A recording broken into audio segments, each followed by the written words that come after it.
Good morning, good afternoon, good evening. The people of Botswana have spoken.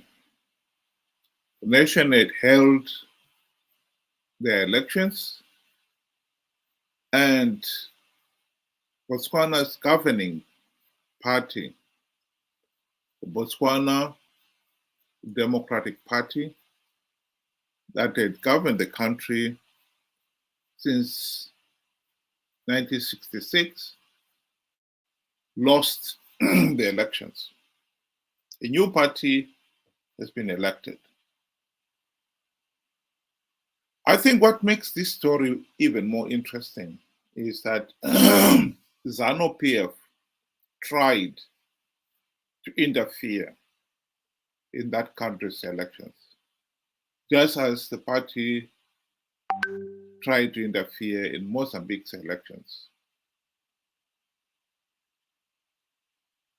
This is a trend that most people have found totally unacceptable.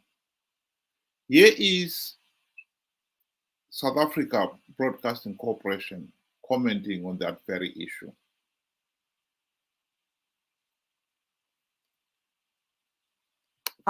To perform badly. And I think the other issues are bread and butter issues. Botswana were not happy in terms of the direction the country was taking, the corruption, the association with Zimbabwe also, and the Zimbabwean ZANU-PF officials being so brazen in going to that country during election, posting on social media their support for the BDP. Yes, we know they are former liberation organization, but don't rub it in, particularly when you know that in your own country you have issues. And therefore, I think the other issue that is becoming a problem, it is the ZANU-PF in the region. It's becoming notorious, but secondly, at the time its president is the leader of the SADC. You know, he even,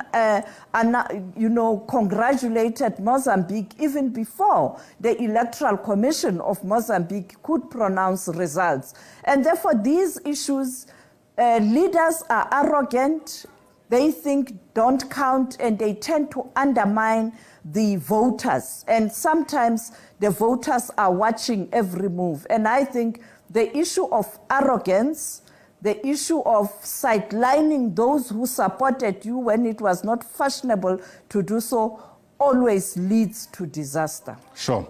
And I suppose a sobering lesson for future leaders. Speaking of that, Duma Boko, I imagine, is going to be a whole lot more of a popular man than he was before this week.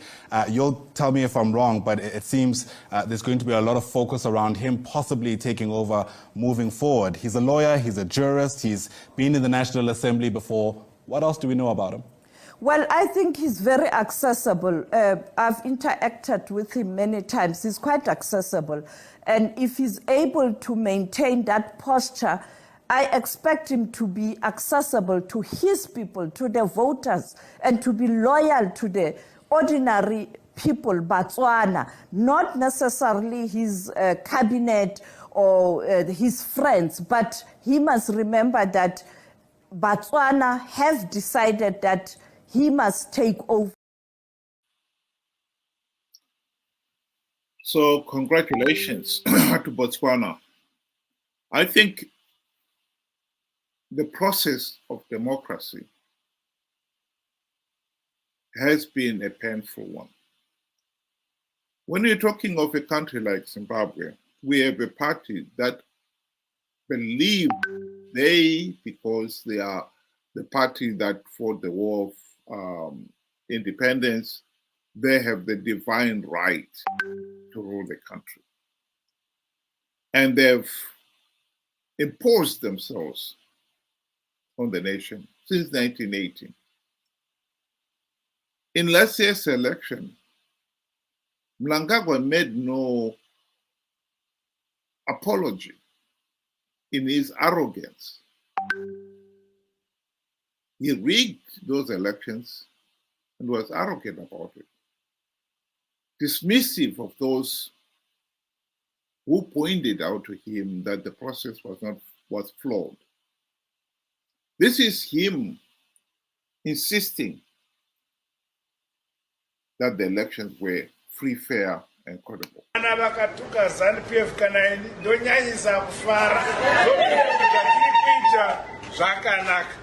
Ukavona vavengi vako vachikurumbidza nekuchikanganisa, ukavona vachiti ZANU-PF yakaipa farai, you are doing correct things for your country.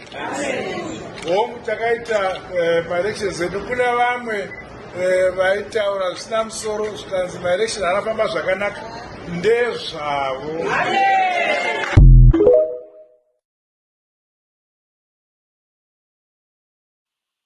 We can't keep on dismissing as ndezvavo when we have got an election process that is so flawed.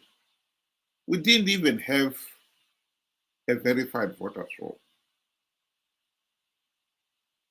Voters were being frog marched to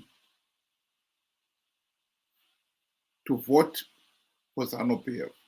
Mnangagwa himself was posting about it, that on voting day, ZANU-PF chairman will be in front, the people will follow him, and behind him will be the ZANU-PF proxy, the headman. That is not a free, fair, and credible election. The right of the individual, of all citizens, to a meaningful say in the governance of the country must be paramount and must be respected. It is tragic that that political reality has been denied to the people of Zimbabwe. Indeed, the regime is deliberately keeping the people of Zimbabwe poor, particularly those in the rural area, for its own selfish political ends. Here is a video clip of a former ZANU-PF leader and MP, Margaret Long, speaking to that very issue of how ZANU-PF is keeping the rural poor, deliberately poor. They have wrong priorities, especially the current government. How can you go and build an airport which services a few people, and the majority are the elite and the so-called investors? Look at the rural. I made you come to interview me because I wanted you to have the experience of the roads that we are using. If we go today to our hospital there, you feel pity with that's a hospital in a rural area. If we go to our clinic, you feel pity. We have no piped water here. Do you know the reason why the rural people vote for ZANU-PF? One, they're intimidated. Two, the policy is that the rural people should remain poor and subservient to the government. They should remain poor, because if they remain poor, they continue singing the song for their master. This is why these people have been impoverished. It's for a reason. Because at the moment, if you economically empower these people, they'll go out of hand. ZANU-PF will never have control over them.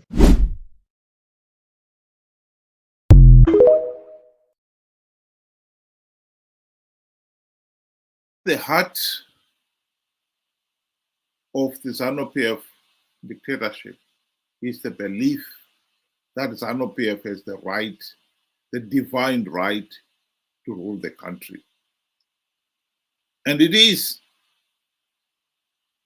shocking that the regime has been trying to impose the same mentality in the region.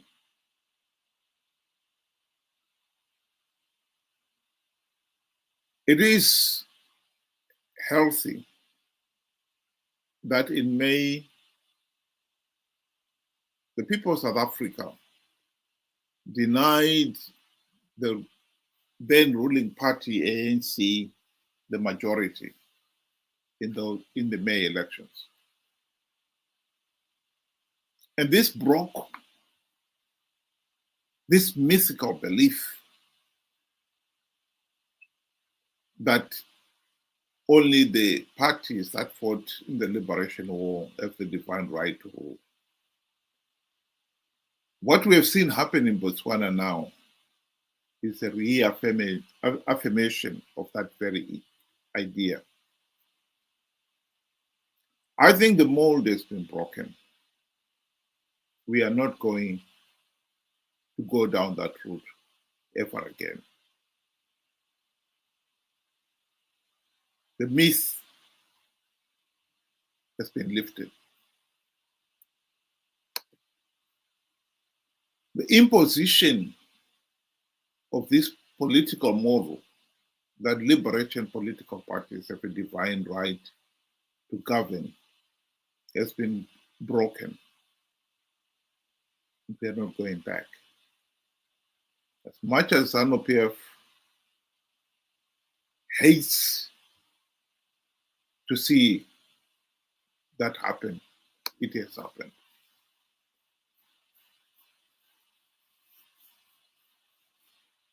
And I join all those other people in the SADC region who have denounced ZANU-PF for its repeated attempt to interfere in another country's selection process for the selfish purpose of trying to maintain this mythical and idiotic and archaic idea that only the parties of the liberation have the divine right to rule.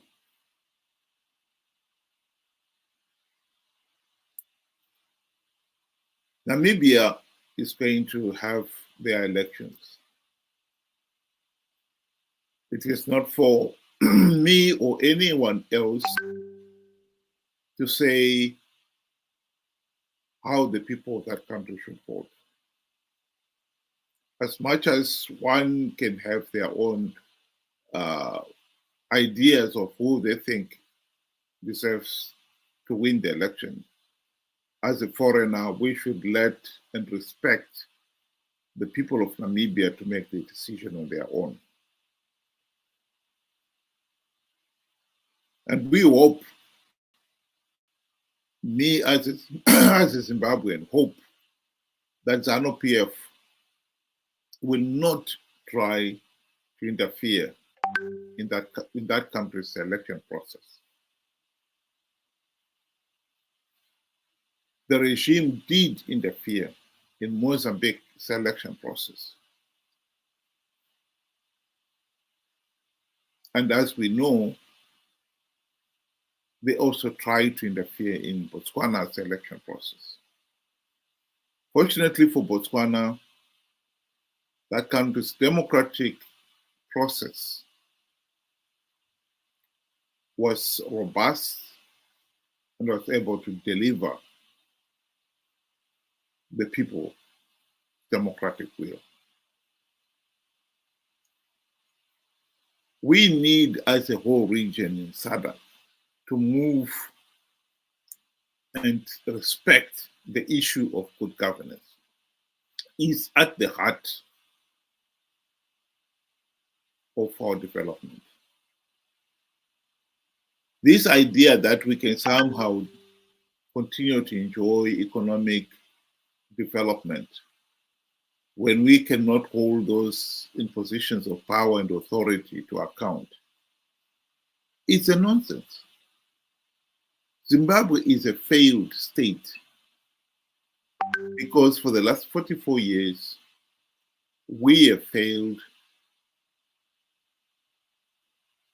to hold ZANU-PF to account. We've been stuck with a corrupt and incompetent regime that has rigged the elections to stay in power.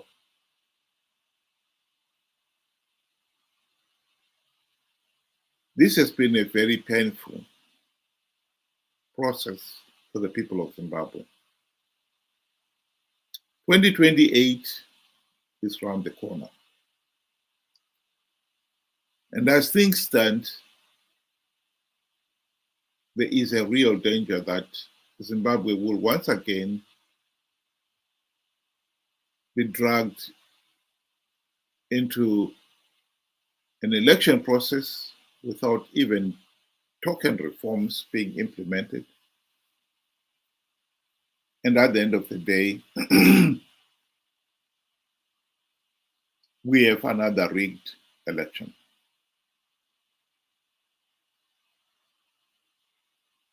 I think it is important that we understand the options before us. The ideal solution for Zimbabwe would be that we implement the democratic reforms to ensure the elections are free, fair, and credible. At the present moment, I'll be the first one to admit that there's nobody in the ruling party or the opposition, CCC, or whatever it is there now, divided as they may be, who will implement any meaningful reforms. So ZANU-PF will go into 2028 with no reforms. The opposition will participate in those elections, knowing fully well that the process is flawed. So how can we break this mold? I believe the best way to break it is to make sure that the naive and gullible opposition supporters are educated so that they stop participating in these flawed elections.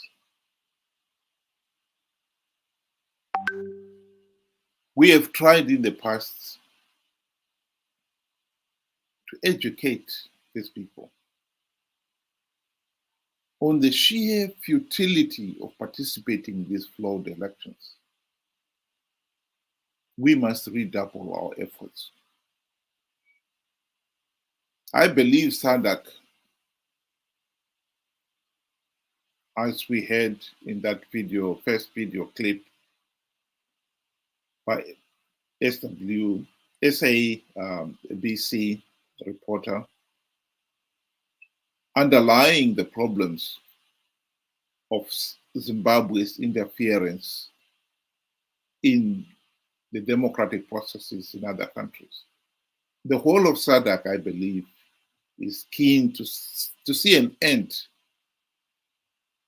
to ZANU-PF dictatorship in Zimbabwe and in the region. I believe if we stop those MDC supporters participating in another flawed elections in 2028 in their millions, SADC will deny ZANU-PF political legitimacy. That would be a breakthrough. Some people have said, what change will come out of that? I believe it will give us the opportunity to implement the reforms. Yes, last time we had the GNU, Government of National Unity, not even a token reform was implemented. But that was because Morgan Tsvangirai and his MDC friends turned out to be corrupt, incompetent, and utterly useless. It doesn't have to be that way. We can get people who will implement those reforms and get Zimbabwe back on track, a democratic path in which all Zimbabweans have a meaningful say in the governance of the country. And in conclusion, I would like to conclude by congratulating the president-elect of Botswana, and wish the people of Botswana all the success.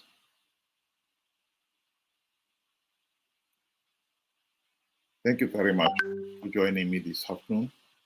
Have a good day.